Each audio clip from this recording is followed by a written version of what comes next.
Seguimos con más ejemplos de bucle for. En este vamos a ver cómo se puede modificar el incremento de los bucles for. Por defecto, en cada repetición, la variable contador aumenta de 1 en 1. Pero esto se puede modificar. Incluso se pueden poner incrementos negativos. Vamos a ver cómo se puede hacer. Para este ejemplo vamos a utilizar el documento que ya tengo abierto y que podéis descargar. La idea es la siguiente. Vamos a imaginarnos que nos han llegado unos datos así, con este formato. Lo ideal sería que los datos de cada persona ocuparan una sola fila, pero nos han llegado así. Vamos a crear un procedimiento que al ser ejecutado pasará los datos del teléfono y del email a la fila de cada una de las personas a las que pertenecen esos datos. Y además eliminaremos las filas que se quedarán vacías como consecuencia de mover esos datos a la fila de arriba. Eso es lo que haremos. Con este ejemplo, además de cómo podemos modificar el incremento del bucle for, también vamos a ver cómo copiar y pegar celdas y cómo eliminar filas. Es un ejemplo de transformación de información que es algo con lo que nos vamos a encontrar habitualmente en Excel. Datos que nos llegan con una estructura extraña y que necesitamos ponerlos bien. Venga, vamos a empezar. Para este código no vamos a crear ningún botón. Vamos simplemente a crear un procedimiento en un módulo y luego lo probaremos. Accedemos al editor de Visual Basic y creamos el módulo. Le voy a cambiar el nombre al módulo. Le voy a llamar organizar datos.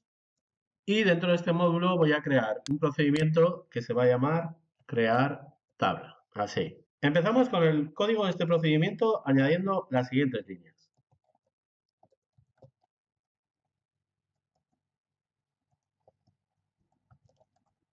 Estas líneas las estamos repitiendo continuamente, luego mucha explicación, no sé si hace falta ya. Las dos variables, estas dos primeras variables serían las variables que necesitamos para utilizar en el bucle for, una la variable contador del bucle y la otra en la que almacenaremos la última fila con datos.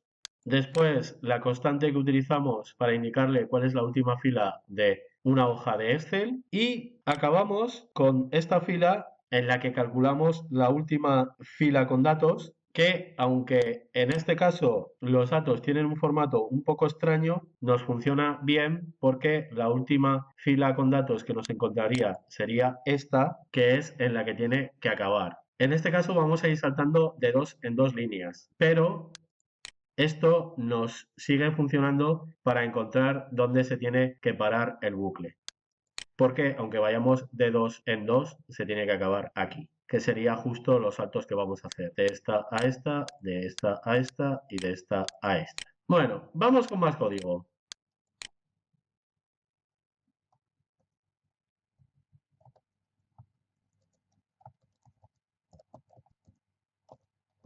Este es el primer bucle de los dos que vamos a crear en este ejemplo. Este es el encargado de ir recorriendo las filas de datos y moviendo los datos a la zona correcta. Empieza por 1 y acabe cuando llegue a la última fila que tiene datos. Pero aquí la novedad es que no irá aumentando de 1 en 1, lo hace de 2 en 2. Cuando queremos modificar el incremento del bucle for, hay que utilizar la palabra clave step y a continuación indicar el incremento. En este caso, 2, porque voy a trabajar con las filas de 2 en 2. Cogeré unos datos de la fila de abajo para ponerlos en la fila de arriba. Por lo tanto, necesito que el bucle vaya de 2 en 2 para realizar este trabajo conjunto con las dos filas. Si fuera de 1 en 1, no podría hacerlo. Aquí el número de veces que se ejecuta el bucle no está tan relacionado con el número de filas con las que operamos en total, sino con la cantidad de veces que tengo que hacer el trabajo. Una vez comentada esta novedad en el bucle, vamos con lo que hay en el interior. En la primera línea corto los datos de la fila de abajo para poder pegarlos posteriormente. Utilizo range para indicar qué celdas quiero cortar, pero de una manera un poco especial. Por ejemplo, si quisiera cortar estas dos celdas, podría poner algo así. Así. El problema es que esto solo me sirve para la primera vez. En la siguiente repetición del bucle, eso debería haber cambiado. Bueno, pues eso lo consigo aquí, pero de forma dinámica, creando la referencia de forma dinámica.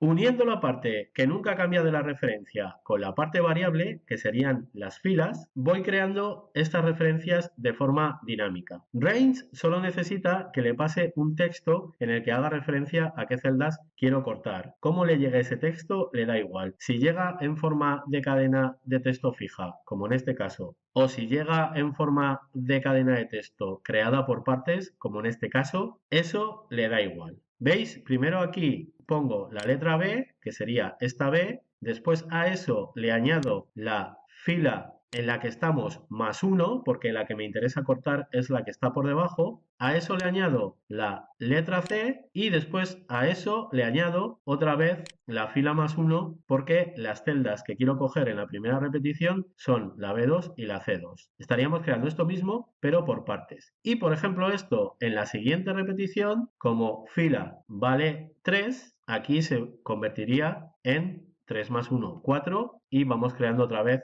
la referencia por partes para conseguir que vaya cambiando.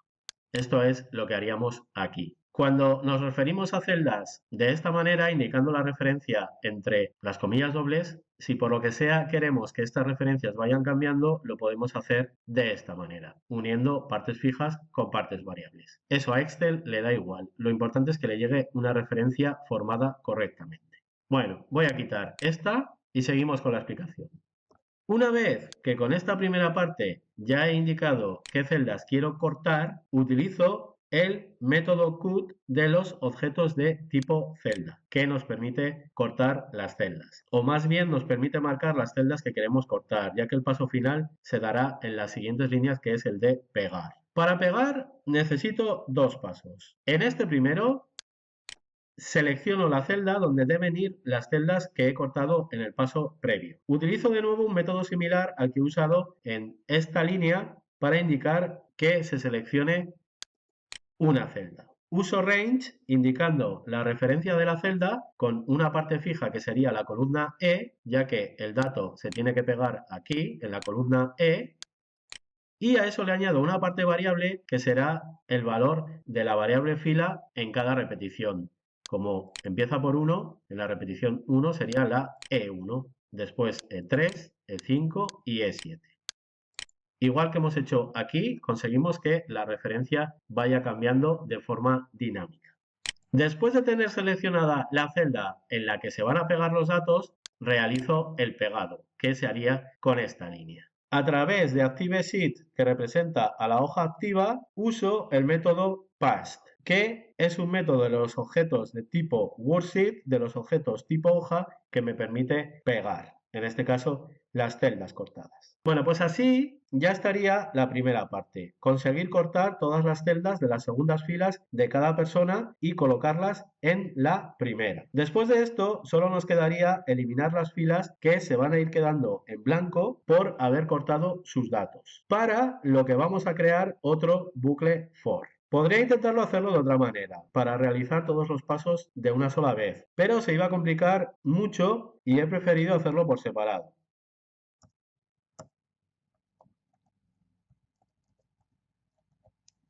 Bueno, pues aquí tenemos otro bucle for, pero en este caso utilizamos un incremento negativo. Lo usamos para ir eliminando las filas que se han quedado vacías. Nos viene en este caso mejor empezar al contrario, desde el final de los datos. Empezamos desde la última fila que tenía datos. ¿Veis? Fila la inicializo con el valor de fila final, que era la última fila con datos, pero restándole 1. Esto lo hago para que empiece desde esta fila, que es la primera que nos encontraríamos vacía después de pasar los datos a las filas correctas. Aquí me encontraría también con una fila vacía, pero da igual porque a partir de aquí ya está todo vacío. Entonces debería empezar por esta. Restándole a lo que tenía en la fila final, me quedo con esta, que es de la que quiero que empiece.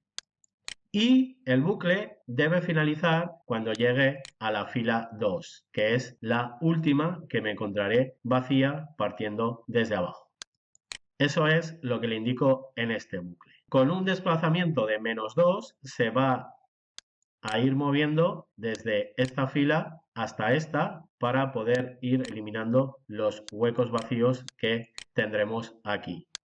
Empieza por la fila final -1, es decir, esta y acaba en esta, en la 2, moviéndose de -2 en -2. Ya veis que volvemos a usar step y se pone el valor negativo, -2. El bucle for permite indicar valores negativos, que en ese caso empezaremos de mayor a menor, como en este caso. En este bucle vamos de menor a mayor, desde el 1 hasta el final, y en este vamos desde el final hasta 2. Una vez que hemos definido el bucle, dentro lo que hacemos es utilizar otro método de los objetos celda, pero de los objetos celda que forman filas, porque lo usamos a través de rows, que representaría todas las filas, en este caso de la hoja activa. En realidad lo de hoja activa, lo de ActiveSheet, no hace falta ponerlo, pero como estamos todavía empezando, así veis un poco la estructura de los objetos en Excel. Hay hojas, hay celdas dentro de las hojas, que se pueden organizar en celdas individuales, en rangos, en filas, en columnas, etc. Y como os decía, aquí estamos usando delete, que es un método de los objetos tipo celda que nos permite eliminar celdas. En este caso, como lo usamos a través de rows, nos permite eliminar filas, la que le indiquemos entre los paréntesis, que se correspondería con la que toca en cada repetición. Sería la 6, la 4 y la 2. Bueno, vamos a probar. Os recomiendo que lo guardéis por si funciona mal y así simplemente abriéndolo otra vez ya tendríamos otra vez todos los datos y podríamos revisar qué ha pasado. Entonces ahora me voy a Excel, abro la ventana de macros, lo selecciono y ejecuto. Y ahí lo tenemos. Funciona perfectamente. Ya tenemos todos los datos de forma correcta. En casos como estos, aunque aquí tenemos pocos datos, sí que os recomendaría que desactivarais el refresco de la pantalla de Excel. Aquí solo había 4 filas, pero si hay miles, notaríamos mucha diferencia de rendimiento y el siempre desagradable parpadeo que se ve al realizar trabajos desde código. Entonces, sería conveniente añadir aquí lo de Application Display Alerts igual a false y después activarlo otra vez aquí al final. Bueno, pues ya está. Hemos practicado más con el bucle for y hemos visto que podemos modificar el incremento o decremento que tiene establecido por defecto el bucle for. Y además hemos visto algunas características más de las celdas, cómo cortarlas, cómo pegarlas y cómo eliminarlas, aunque en este caso eran filas. Guardamos y seguimos.